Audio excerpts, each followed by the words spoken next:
ഇന്ന് പൂരവർത്തമാനത്തിൽ അയ്യന്തോൾ കാർത്യായനി ക്ഷേത്രമാണ്. തൃശൂരിന്റെ ഭരണസിരാ കേന്ദ്രമായ അയ്യന്തോളിലാണ് ക്ഷേത്രം സ്ഥിതി ചെയ്യുന്നത്. പരശുരാമനാൽ സ്ഥാപിക്കപ്പെട്ട 108 ദുർഗാലയങ്ങളിലൊന്നാണ് ഈ ക്ഷേത്രം.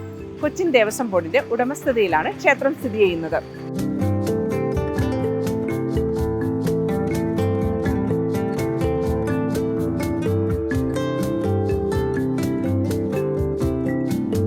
ഇവിടുത്തെ വിഗ്രഹം നിർമ്മിച്ചിരിക്കുന്നത് അഞ്ജനശിലയിലാണ്. പഞ്ചലോഹം കൊണ്ട് പൊതിഞ്ഞിട്ടാണ് വിഗ്രഹം ഇരിക്കുന്നത്. ദേവിയുടെ 4 തൃക്കൈകളിൽ ശംഖ്, ചക്രം, പത്മങ്ങൾ എന്നിവയാണ്. എല്ലാ ക്ഷേത്രങ്ങളെ പോലെ ഈ ക്ഷേത്രത്തിനും അതിൻ്റെതായ ഐതിഹ്യമുണ്ട്. അത് മഹാഭാരത കഥയുമായി ബന്ധപ്പെട്ടതാണ്. മഹാഭാരത കഥയിൽ മിഥിലാപുരിയുടെ തലസ്ഥാനമായ വിർഷണി എന്ന രാജ്യം ഭരിച്ചിരുന്നത് സ്വേച്ഛാധിപതിയായ കംസനായിരുന്നു. കംസന്റെ സഹോദരിയായിരുന്നു ദേവകി. ദേവകിയുടെ വിവാഹ ഘോഷയാത്രയിലാണ് കംസനൊരു അശരീരി കേൾക്കുന്നത്. അതിങ്ങനെയായിരുന്നു: ദേവകിയുടെ 8ാമത്തെ പുത്രനാൽ കംസൻ വധിക്കപ്പെടുമെന്ന്. അത് കേട്ട് ഭയന്ന കംസൻ ദേവകിയെയും ഭർത്താവായ വസുദേവരെയും അന്ന് തന്നെ കാരാഗൃഹത്തിലടച്ചു. പിന്നീട് അവർക്ക് ജനിക്കുന്ന ഓരോ കുഞ്ഞുങ്ങളെയായി കംസൻ കൊല്ലാൻ തുടങ്ങി. അങ്ങനെ 8ാമത്തെ കുട്ടി ജനിച്ചതറിഞ്ഞ കംസൻ ഉടനെ കാരാഗൃഹത്തിലെത്തി. അവിടെ ആൺകുഞ്ഞിനെയല്ല കണ്ടത്, പെൺകുഞ്ഞിനെയാണ്. എന്നാലും അശരീരിയെ ഭയന്ന് കംസൻ ആ കുഞ്ഞിന്റെ കാലിൽ പിടിച്ച് കല്ലിലടിച്ച് കൊല്ലാൻ നോക്കി. ആ സമയത്ത് ആ പെൺകുഞ്ഞ് കയ്യിൽ നിന്നും വഴുതി മാറുകയും കംസന്റെ തോളിൽ ചവിട്ടി ആകാശത്തേക്ക് പറന്നുയരുകയും ചെയ്തു. അങ്ങനെ ദേവി പറന്നുയർന്ന് ഇരുന്ന സ്ഥലമാണ് അയ്യന്തോൾ കാർത്യായനി ക്ഷേത്രം എന്നാണ് പറയുന്നത്.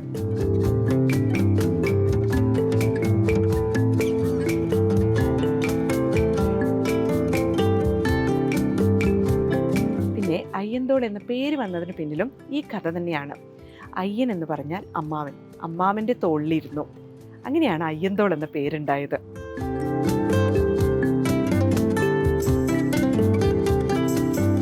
പൂരത്തിന്റെ അന്ന് ഒരുപാട് ചടങ്ങുകളുണ്ട് ദേവിക്ക്. രാവിലെ നേരത്തെ തന്നെ ആറാട്ട്, നവകം, പൂജ, ശ്രീഭൂതബലി എന്നീ ചടങ്ങുകൾ നടക്കുന്നു. അത് കഴിഞ്ഞ് 3 ആനയുടെയും നാദസ്വരത്തിന്റെയും നടപ്പാണ്ടിയുടെയും അകമ്പടിയോടെ വടക്കുനാഥനിലേക്ക് പുറപ്പെടുന്നു. കോട്ടപ്പുറത്ത് എത്തിയാൽ നടപ്പാണ്ടി മാറി പഞ്ചവാദ്യമാകുന്നു. പിന്നീട് 5 ആനയുടെ അകമ്പടിയോടെ നടുവിലാലിൽ എത്തുന്നു.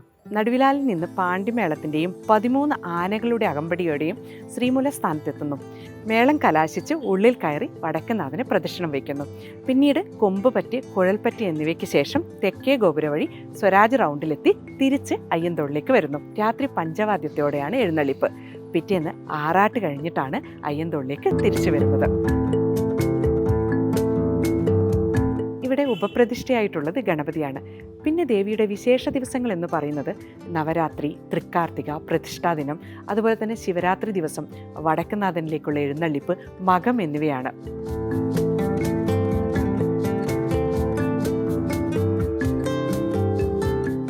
അയ്യന്തോൾ കാർത്യായനി ക്ഷേത്രത്തിലെ ക്ഷേത്രക്കുളമാണിത്. പൂരം കൊടിയേറിക്കഴിഞ്ഞാൽ ദേവി ഇവിടെയാണ് ആറാടുന്നത്.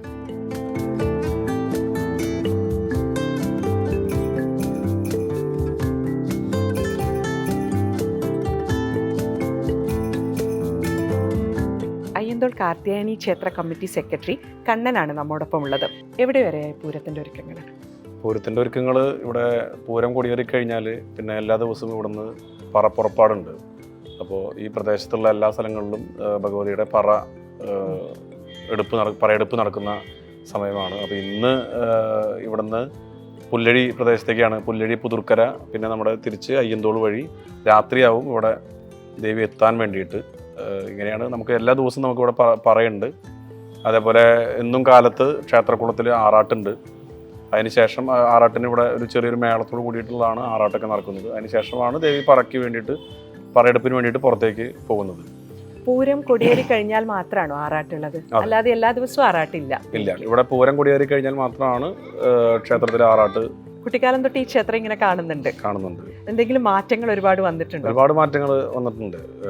എൻ്റെ കുട്ടിക്കാലത്ത് ഈ ക്ഷേത്രത്തിൽ വരുമ്പോൾ നമ്മൾ കടന്നു വരുന്ന ഗോപുരം തൊട്ട് നടപ്പര തൊട്ട് എല്ലാം തന്നെ ഒട്ടനവധി മാറ്റങ്ങൾ, പുനരുദ്ധാരണ പ്രവർത്തനങ്ങൾ, വളരെയധികം പൈസ ചെലവ് ചെയ്തിട്ടുള്ള പുനരുദ്ധാരണ പ്രവർത്തനങ്ങൾ, നാട്ടുകാരുടെ എല്ലാവരുടെയും സഹായത്തോടു കൂടി വളരെയധികം നല്ല രീതിയിൽ ഇവിടെ പുനരുദ്ധാരണ പ്രവർത്തനങ്ങളൊക്കെ നമുക്ക് മുൻപ് ഉണ്ടായിരുന്ന കമ്മിറ്റി അംഗങ്ങളും അതുപോലെ ഈ പറയുന്ന നമ്മുടെ നാട്ടുകാരെല്ലാവരും ചേർന്ന് വളരെ നല്ല രീതിയിൽ തന്നെയാണ് അമ്പലം ഇതുവരെ മുന്നോട്ട് കൊണ്ടുപോയിട്ടുള്ളത്.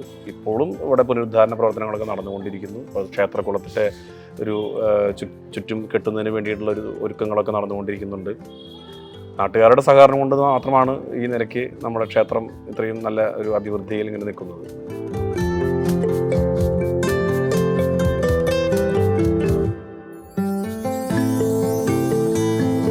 തൃശ്ശൂർ പൂരം ഇങ്ങെത്തി. പൂരത്തിനായി ഒരുങ്ങുകയാണ് അയ്യന്തോൾ ഭഗവതിയും ഇവിടുത്തെ നിവാസികളും. ഇനി വേറൊരു ഘടകപൂരവുമായി വീണ്ടും കാണാം.